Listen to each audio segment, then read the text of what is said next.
when I was trying to figure out what to do, I spent a lot of time initially listening to a lot of the Bang on the Can recordings, and which ended up kind of being a mistake in a way, because not a mistake, but not something that ended up being helpful to me in the long run. It didn't actually inform my direction of where I took this piece. It was funny when I was first working on the piece. Like I was trying to listen or I was listening to,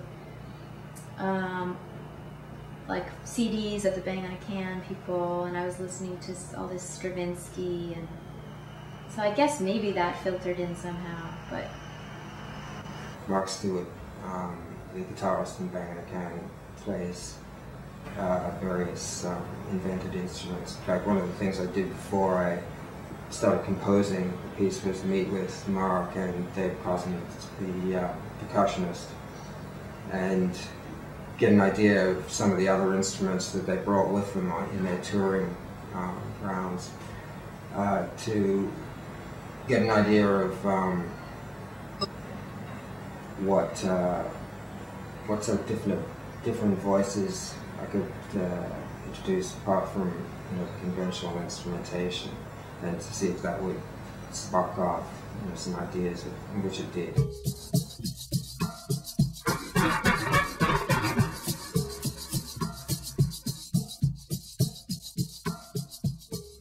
It's a matter of I create the piece and then reverse engineer it, if you like, work out how that can be voiced by these instruments. I was struck by this really silly idea, and I was almost embarrassed to kind of follow through, but I ended up doing it. Picked up the telephone and dialed in the sentence, "What hath God wrought," and every button has a dyad, that is an actual interval that's a two-note interval that's associated with it. But I just dialed in the number and transcribed the notes, and it ended up being this beautiful hymn. I mean, like straight up hymn. And I actually took that set of notes and reharmonized it, added a couple voices to it, and then started using that as the basis for the third movement. And so it's this very slow, kind of beautiful, stately hymn.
There's not this thing of, this is the premiere, and I think that puts a lot of pressure on it. Like, I've never ever written a piece in my life that has been presented in that way, And so for me, I'm like, wow, no wonder it's hard to have a sense of humor in that situation. It's like, it's the premiere, I think it sounds like a mixture of a lot of things that I touch on musically, in that it's intense, it's dramatic, but it's also suspenseful, and at times it's atonal and quite violent, and then it moves out into some open spaces. It goes through a lot of different movements. So it's really all over the place, but it takes you on a journey.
I'm really feeling like I feel like this is a draft, because I'm not, the way that I work, I need time with people to push and pull things, and so I'm looking at this whole thing as a draft of a piece, and it's a very public draft, which is interesting and nerve-wracking, but I really, at a certain point, you know, I was getting really stressed out about having to make all these little decisions that as a player I wouldn't want to have someone make for me. So kind of negotiating between that, like how specific should I be? I really want to have time to like work with these guys and trust them and let them learn the music and add their own 2 cents to it. And like, to me it's a performance, and I think to them it wasn't. It's like, this is a piece of music, and to me it's like, well, it's a piece of music, but it's also a performance. So, you know, try singing it soft, try singing it this way, or you know, you don't have to hit the notes exactly all the time. You know, there was this like little bit of a rift between the way I think about it and the way they think about it. They're very concerned, like, okay, I'm going to hit this note now, and that's the way it's written. And I think that's them respecting the music too. That's them saying, you wrote it this way, I need to sing it this way. But I don't know. I mean, like I say, I think it ended up just by virtue of the structure having a moving and interesting quality to the performance, you know, almost because of this problematic energy.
I ended up thinking that the quality of their singing actually made the piece very moving and beautiful, because it was kind of vulnerable. I think they felt vulnerable by it, and they're not people who are accustomed to feeling vulnerable in a performance situation, because they're virtuosos. They really are virtuosos. Virtuosity isn't the only thing that's interesting to see. And actually, sometimes the opposite of virtuosity is more interesting to watch. One of the nice things about this People's Commissioning program is that every year we get something that makes us do something we have never done before and actually never thought we could do, and maybe have no business doing, but we're doing it. So It's great to be uncomfortable, and I think this year in particular, everyone was uncomfortable. The band and the 3 composers, and that means that something, something different, something exciting can happen for everyone involved. Now to see that it is truly miraculous. Such a fine line lies between. The only thing I wish is that I said at the sound check, there was at the rehearsal the day before, there was a part where Evan would have been playing, but he was going to fix something, or I don't know what was happening. Other people were reviewing something, so he wasn't playing. So Wendy whistled his melody, and it was the only time I saw her smile the entire 2 days or whatever of my experience. And I was like, that's so beautiful. First of all, she's smiling. She looks like she's having a good time, but she also looks like she kind of knows something, you don't know or whatever. So the next day at the sound check, I said, remember when you were whistling yesterday? And she said, yes. And I said, well, anytime during the piece, you can whistle the melody that's being played. And they said, just Wendy? And I said, just Wendy. And then I said, no, you know what? Anybody can whistle the melody that's being played anytime if you feel like it. And of course that didn't happen, and I don't know if it's because they thought I was kidding, or they were afraid to try it, or they thought I wanted it, but they didn't think it was a good idea. I don't know why. I think Cynthia's piece is a perfect example that the players flipped out when they saw the score because they thought, we're not singers, we can't do this. But by the end of the show, I think they felt like they had not only gone through some incredible activity that they survived and did a great job of, I think they learned something about an ability that no one ever called upon them to use before. And that's a great thing for our players. It's something that keeps them alive, is to use these players as a way, use these pieces as a way to get them to stretch their world as well.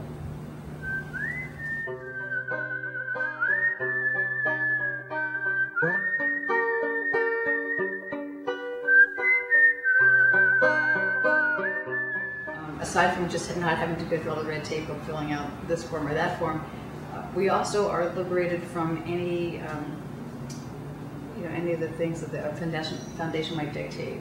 For example, it's got to be a specific kind of emerging composer, or it has to be from this, this sort of respectable world, or whatever the criterion is. We're totally outside of that. We don't have to think about that. We don't have to gear it in any sort of direction. I mean, sometimes we pick a composer and it does fit a foundation's criterion, and that's great. And we do that all the time. We apply the foundations for support. But in this case, we can really go to really any kind of individual, any kind of ideas. So they tend to be people that often are unusual picks for a new music ensemble.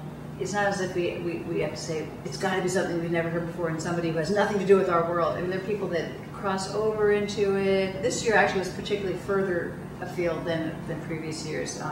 It's pretty much of a range, but it's just having that sensibility and having that feeling that they're very strong and individual. The system is set up to not allow in the people who might actually have opinions that would breathe some new life into the field. It actually makes it very difficult to refresh the field. It makes it very difficult to push the boundaries and to expand the idea of what should be happening in the music world. So that's really important to us about this, is that we can find people like Cynthia Hopkins and Thurwell and Carla Kilstedt, who have an alternative relationship to the field they are in, but have not yet been asked to participate in our world, and hopefully they'll bring something to our world which is forward-looking and exciting, which is what I think they do. For us, one of the other things we really like about the People's Commissioning Fund is that these people are listeners. They're our audience. They're the people who we want to see at these concerts. They're the people who we want to say, it's so great that you come to these concerts. Here's your opportunity to have a closer relationship with us, a closer relationship with this music. Here's your opportunity to help commission a composer and meet the composer, and then meet the performers and hang out with them and make it part of your life and part of their life. It's so much better to think that what you're building is a community that will last. Oh, I think that's great. I think that's really great. I'd actually much rather that than, you know, the corporate sponsor commission, you know, like paid for by Texaco. Or, like, you know, I think it's really very, a really smart and interesting way to do it on their part. Like, and it gives their fans an accessible way to be involved, which is really great. And you know, you think of a commission, you know, official commission. You know, most people would think that there's no way they could help out with anything like that, but they really make it as accessible as possible. Like, I could give $5 for, you know, for new music. So I think it's a great way of getting their audience involved.